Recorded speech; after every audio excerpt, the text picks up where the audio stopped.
Olá pessoal, sejam bem-vindos ao canal Miranda Videos. No vídeo de hoje vamos falar sobre os 7 mais notórios assassinos em série do Brasil.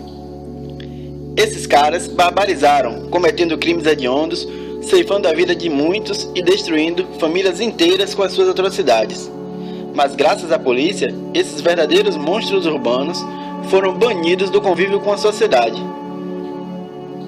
Agora, sem mais delongas, vamos direto ao que interessa. Espero que vocês curtam o vídeo e não esqueçam de dar um joinha no final.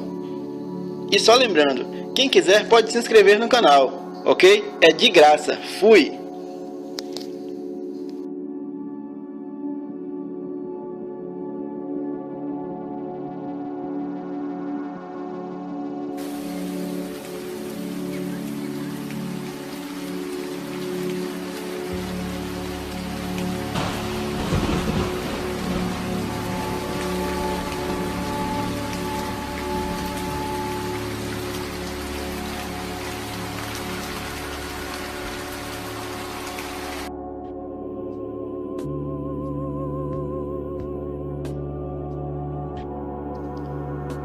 Francisco Costa Rocha, nascido em Vila Velha, Espírito Santo, no dia 27 de abril de 1942. Ele assassinou 2 mulheres, esquartejou ambas para tentar se livrar dos corpos.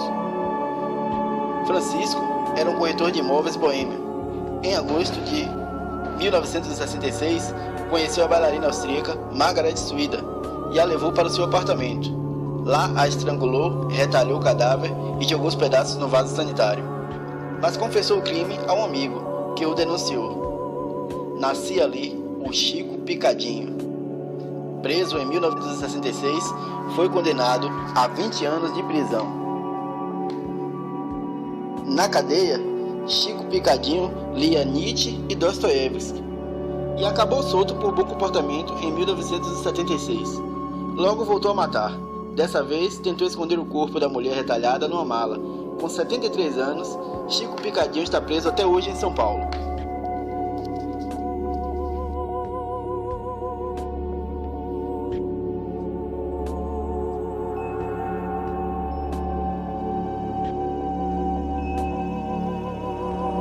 João Acácio Pereira da Costa, nascido em Joinville, Santa Catarina, dia 24 de junho de 1942. O bandido da luz vermelha. Conhecido como o primeiro serial killer do Brasil, João Acácio matou 4 pessoas, vestido à moda da Jovem Guarda. Para os vizinhos, João era apenas um pacato e educado morador de Santos. Não sabiam que, nas madrugadas dos anos de 1960, ele viajava até São Paulo para cometer grandes roubos. Ele cortava a eletricidade e entrava de pés descalços nas mansões. Usava um lenço vermelho para esconder o rosto ao estilo cowboy e uma lanterna vermelha. Quando encontrava os moradores das casas, batiam um longo papo. Algumas vítimas chegaram até a aconselhar para o assaltante. Depois do papo, João fugia com dinheiro.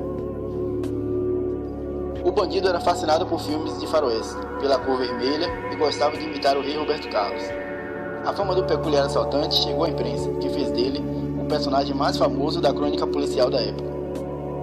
Ele não era um serial killer típico, já que seus 4 assassinatos foram acidentes de percurso. Um foi resultado de uma briga de bar e os outros 3 foram mortos durante os assaltos, ao resistirem. Em 1967, graças às impressões digitais deixadas na janela de uma mansão, ele foi preso e tornou-se um dos criminosos mais famosos do país. Passou 30 anos na cadeia, saiu louco e desdentado. 4 meses depois foi morto por um tiro de espingarda numa briga de bar, com um pescador em Joinville, Santa Catarina.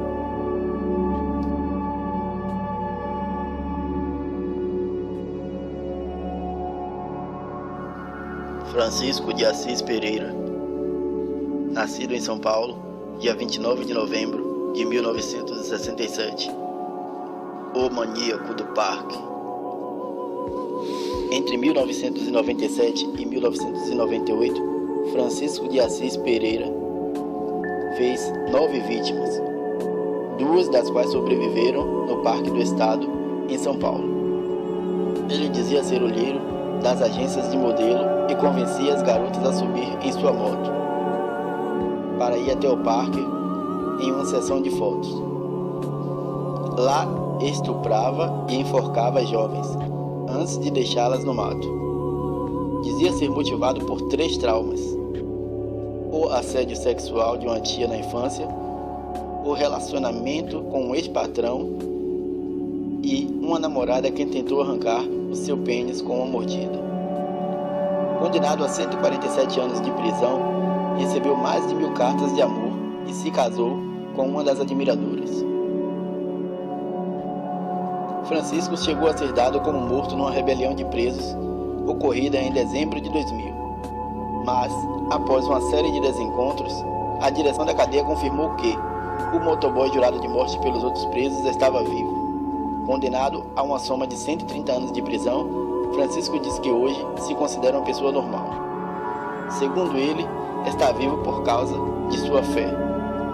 Ele diz que o que fizera no passado não teria sido fruto da sua própria vontade, mas sim de uma coisa maligna, maldita. Jussara, sua mulher, que o reconheceu como marido, dedica o seu tempo com a tentativa de solucionar seus problemas jurídicos.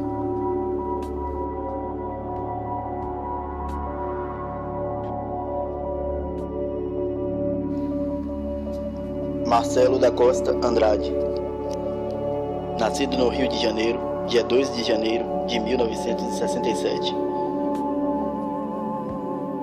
O vampiro de Niterói. Assassino, estuprou, matou e bebeu sangue de 13 meninos. Marcelo viveu parte da sua infância na Rocinha, uma favela do Rio de Janeiro.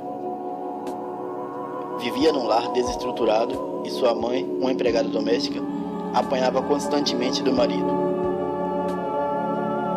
Foi mandado por um período para a casa dos avós, no Ceará, local onde disse que também apanhava muito. Tempos depois, foi mandado de volta para o Rio de Janeiro, onde constantemente era vítima de maus tratos pelos novos companheiros dos pais que haviam se separado. Foi nesse período que Marcelo foi abusado sexualmente por um homem mais velho. Marcelo violentou e estrangulou 13 garotos com idades entre 5 e 13 anos, na cidade de Itaboraí, próxima a Niterói, no Rio de Janeiro, em 1991. Ele atraía meninos a lugares afastados, estuprava-os e passava a noite com eles. Ao amanhecer, asfixiava-os, estraçalhava seus corpos e bebia seu sangue, na esperança de ficar bonito e puro, como as vítimas. Preso, vive hoje no hospital psiquiátrico.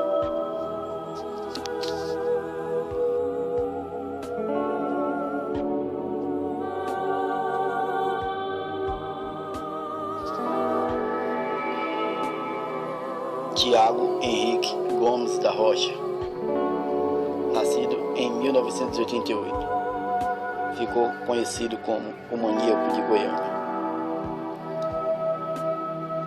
Tiago diz ter uma raiva incontrolável dentro de si. Isso seria a causa da morte de até 39 pessoas na capital de Goiás. Ele disse que foi estuprado por um vizinho na infância, que era vítima de bullying na escola e que foi traído pela namorada. Aos policiais diz que convive com ódio irracional e que, por causa dos traumas, aos 17 anos já tinha vontade de matar. Esses foram os combustíveis para, entre 2011 e 2014, ele supostamente assassinar 39 pessoas e se tornar conhecido como o Maníaco de Goiânia. Tiago tinha preferência por mulheres, mendigos e gays, e seu método era aleatório. Em geral, atirava na vítima à distância de uma moto, para logo em seguida fugir. Mas outras vítimas foram estranguladas ou mortas a facadas. Capturado em 2014, aos 26 anos, confessou cada um dos assassinatos, sem arrependimento. O processo ainda está em andamento.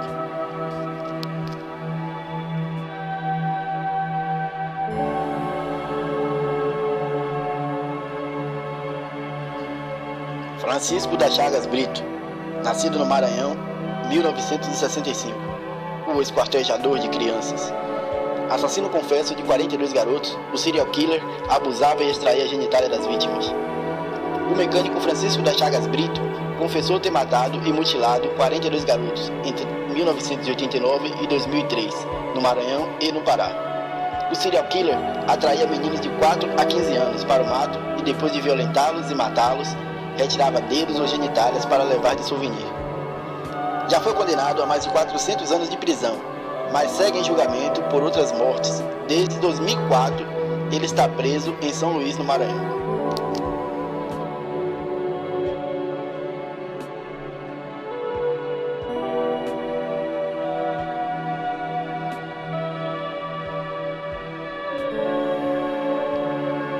E finalmente chegamos ao nosso medalhista de ouro, Pedro Rodrigues Filho.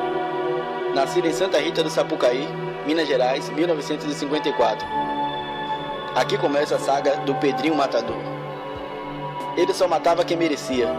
O pai que teve o coração arrancado foi uma das 71 vítimas. Pedro Rodrigues Filho começou cedo. Aos 13 anos, brigou com um primo e o empurrou para dentro de uma moedora de cana. O garoto sobreviveu. Aos 14 anos, assassinou o vice-prefeito de sua cidade, que acusara seu pai de furtar merenda escolar onde trabalhava. O político levou 2 tiros de espingarda na frente de casa.